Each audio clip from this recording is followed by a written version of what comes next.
السلام علیکم ګرانو دوستانو، هیله لرم چې جوړ روغ به یاست. د ویډیو موضوع مو د کورنۍ مرزونو مشکلات د علم د نظره. ګوري ګران دوستانو، موږ چې انسانان ژوند سره کوو په کورنۍ کې، موږ دې ته ضرورت لرو چې یو ډول مرزونه ولرو. د نن سهار د 8 بجو په ویډیو کې تاسو زده کړل چې مرزونه څه دي یا د مرزونو مفهوم څه دی.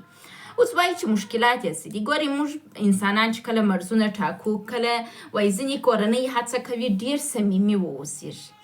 ډېر صمیمیت په کورنۍ کې د دې سبب کېږي چې روابط ډېر سي، فاصلې کمې سي او د مرزونو فرق ګډوډ سي، د کورنۍ نظام خراب سي.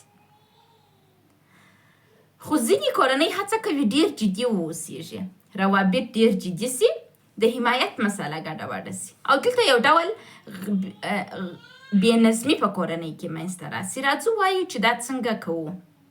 وایي د کورنیو ډېر مشکلات د مرزونو څخه جوړیږي. موږ باید مرز داسې جوړ کړو چې نه ډېر صمیمیت او نه هم ډېر جدیت.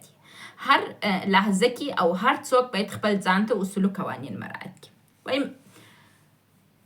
وایي دا لوړ دوه مشکله د ډېرو کورنیانو اساسي مشکلات دي. راځو د اړوند خبرې کوو. وایي مثلا وایي په ډېر صمیمي روابطو کې پلار له منځه ولاړ سي، د پلار هغه حیثیت د منځه ولاړ سي، پلار نه وي په کور کې، د چلاو د ژوند د اولادو د مور په لاس کې. دغه کورنۍ عموما صمیمیت ډېر او بل دا ښځه عاطفي موجود ده، ډېر صمیمیت کوي، ډېر عاطفه ښکاره کوي، خو نارینه هغسې نه دی. په کور کې باید د کور مشر نارینه او د پلار واوسېږي. که دغه نه وي د منځه ولاړ سي، څه شي کېږي؟ صمیمیتونه ډېرېږي او کورنۍ دربدره کېږي.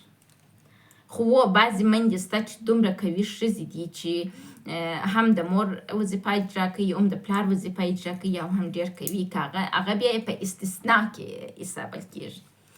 وایي په ډېر جدي روابطو کې د اولاد استقلال له منځه ولاړ سي. ګوره، که ډېر صمیمي سي د کورنۍ روابط، د پلار حیثیت د منځه ولاړی، او که ډېر جدي سي د اولاد چې شي د منځه ځي، د اولاد استقلال د منځه ځي، اولاد کنټرول کېږي، چې دا دواړه زموږ پر رواني وضعیت باندې ډېر بد تاثیر کوي او زموږ د ناروغیو سبب کېږي. وایي ډېر صمیمي کورنۍ خپل غړي فلج کوي، فلج یې کوي، د هغوی عواطف، د هغوی د ژوند چلند ټول شان یې ګډوډ سي، ځکه ډېر تعلق د فردي ازادي اخیستل کېږي. ستا سره مور ډېر روابط ساتي، ته د ځان څه بلارې سیسټم نه لرې، نظر نه لرې، هر څه چې د مور یې. دغه رقم ځوانان که چیرې واده وکړي، یا داسې ځوانان نجونې که چیرې واده وکړي، د خسرګنۍ د کور څخه نجلۍ هره ورځ مور ته زنګ ور ووهي، ګرده راپور ورکړي، وابسته یي. مور و پلار باید هر څه وکړي، داسې مرزونه جوړ کړي، داسې سیسټم جوړ کړي چې تر څو اولادونه یې مستقل واوسېږي. که واده وکړي، یا هلک واده وکړي، یا نجلۍ واده وکړي، په مور پورې وابسته نه وي. وایي د افرادو رواني حالت ته دغه ځای څه شروع کېږي. که تاسو غواړئ ستاسو اولادونه په آینده کې ښه صحت ولري، که تاسو غواړئ ستاسو اولادونه په آینده کې ښه شخصیتونه، ښه روابط ولري او ژوند یې کامیاب وي، تاسو باید اولادونه په ځان پورې وابسته مخته نه کړئ. مه دومره صمیمیت په کورنۍ کې جوړوئ چې د پلار حیثیت د منځه ولاړ سي او د کورنۍ نظام نه وي، لکه انډیوالان ژوند سره کوي، مشر و کشر نه معلوم. او مه هم دومره جدي کېږئ چې د اولاد استقلالیت د منځه ولاړ سي او اولاد د هېڅ تصمیم حق نه لري. مور و پلار د کورنۍ په منیج کې باید یو د بل سره کومک وکړي. مور و پلار باید دا سیسټم ولري. مور باید اول و پلار و میړه ته په درنه وګوري. که مور و میړه ته په درنه وګوري، اولادونه پلار ته په درنه کتل زده کوي او کورنۍ یو سیسټم پیدا کوي.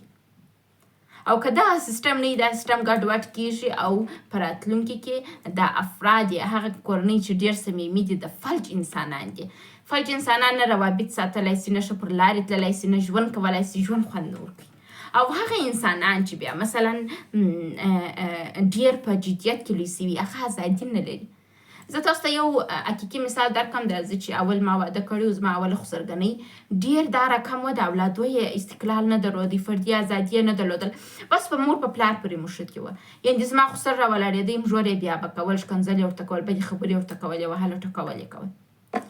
هغه ځان ته دا حق ورکوئ چې زه د ورور په ژوند کې تر دغه حده پورې د اجازه لرم، در حال چې اسلام دا اجازه نه ده ورکړې. اولاد یې نه سوی کولی استقلالیت ولري چې ته زما پر معاینې ته ښکنځل ولیکئ، ته زما معاینې ته پوچ پاش ولیوایې، ته څوک یې؟ دوی د اولادونه داسې لوی کړي وه، د اولادونه لکه ماشیني چیچان. خو اولادونه باید ماشیني چیچان نه وي، اولادونه باید انسانان وي، باید استقلالیت ولري. زه تاسو ته یو مثال درکړم. دا بعضې ځوانان ما لیدلي چې داسې د 19 کالو، د 18 کالو، د 20 کالو، 21 کالو بعض وخت یو خبره وکړي ته چې وایي یو غټ 70 کلن سړي وکړه. خو دا چې شي دا په کورنۍ کې په ښه توګه روزل سوي، په ښه توګه استقلال ورکول سوي. او بعضې انسانان هېڅ خبره نسي کولی. زه به د مشرانو سره مشوره وکړم. صحیح دي د مشرانو سره مشوره وکړه. مشوره باید دا رقم نه وي چې ستا استقلالیت ته منځه در یوسي. موږ باید ځانو ته اصول ولرو، قواعد ولرو، جرأت ولرو د ژوند کولو. د ژوند کولو جرأت ډېر مهم دی.